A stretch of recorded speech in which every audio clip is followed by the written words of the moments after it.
Hei, salutare tuturor! Bine v-am regăsit la un nou joculeț pe canal.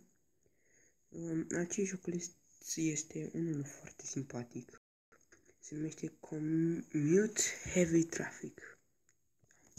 Îl puteți găsi și voi pe Magazine Play sau pe App Store. Mă scuzați că sunt puțin răgușit și răcit.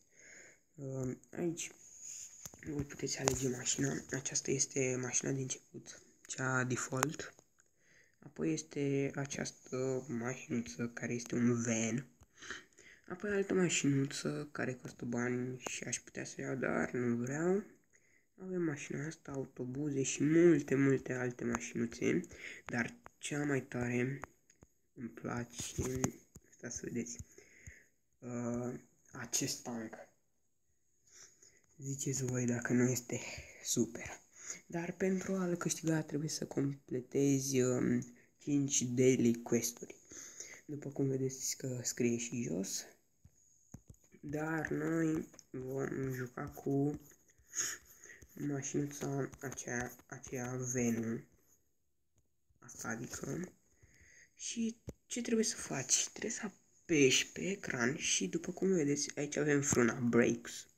Și trebuie să nu faci accident. Dacă ai făcut accident, ai pierdut jocul.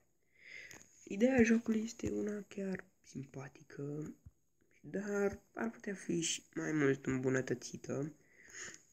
Și ar putea, de exemplu, uitați, acum n-am mers destul de mult în față și a intrat în mine. Acest cadou poți să-l iei și îți dă bani. Și după cum vedeți, vremea din joc se schimbă, adică acum este mult mai multă lumină. Și cam asta e scopul jocului, să faci cel mai mare scor. Dacă nu mă înșel, cel mai mare scor al meu a fost 157. Da, și putem schimba și benzile. Un lucru care mă enervează la mașina asta, vedeți, ăștia când pun frână, li se aprind stopurile. Deci la mașina mea nu li se aprind nu îi se aprind stopurile. Nici să vorbesc mai știu. Ar fi fost o idee destul de faină să se fie aprins și la mașina ta stopurile. Prea multe despre acest joc nu prea am ce să vă spun.